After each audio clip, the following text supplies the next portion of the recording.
Ny mety ho toetry ny andro eny an-dranomasina ny alarobia 20 desambra 2022 amin'ny 9 maraina hatramin'ny lakamisy 20 desambra 2022 amin'ny 9 maraina.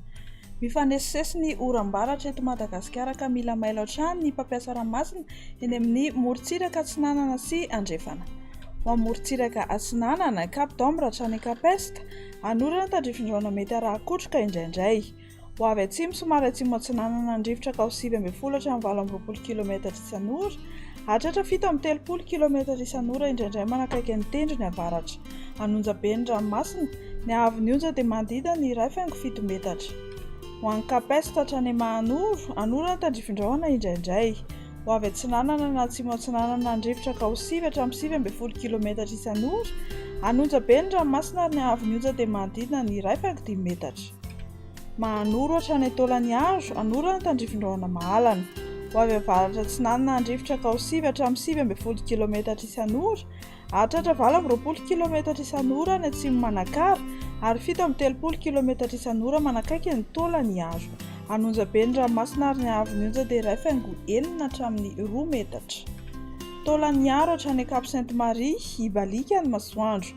Ho avy Atsinanana somary avaratra Atsinanana andrivotra ka ho 9 hatramin'ny 7 km isan'ora, hatratra 9 km isan'ora indraindray. Anonjabe ny ranomasina ary ny haavon'ny onja dia manodidina ny 2.7 hatramin'ny 2.3 metatra. Ho amin'ny morontsiraka Andrefana, Cap Sainte-Marie hatrany Cap Saint-Vincent, andrahoana mitsitokotoko. Ho avy atsimo na atsimo Atsinanana andrivotra ka ho 7 hatramin'ny 9 km isan'ora. Anonjabe ny ranomasina ary ny haavon'ny onja dia 2.3 hatramin'ny 2.4 metatra. Cap Saint-Vincent hatrany Cap Saint-André, andrahoana mitsitokotoko mety arahana orana tandrifin-drahona malefaka indraindray. Ho avy atsimo ny rivotra amin'ny ankapobeny ka ho 7 hatramin'ny 9 km isan'ora, iovaova ny rivotra amin'ny fiafaran'ny feim-potoana ka ho 7 km isan'ora. Adimy mpanonja na anonjabe ny ranomasina ary ny haavon'ny onja dia 8.7 hatramin'ny 2.3 metatra.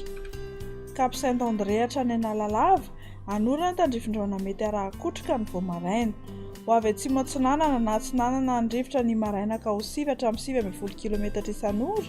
Ho avy Andrefana na avaratra Andrefana kosa ny tolakandro ka ho 7 hatramin'ny 9 km isan'ora.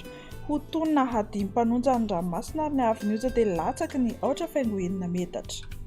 Analalava hatrany Cap d'Ambre, Amaranantsika azy, anorana tandrifin-drahona mety araha-kotroka ny alina sy ny Voamaraina.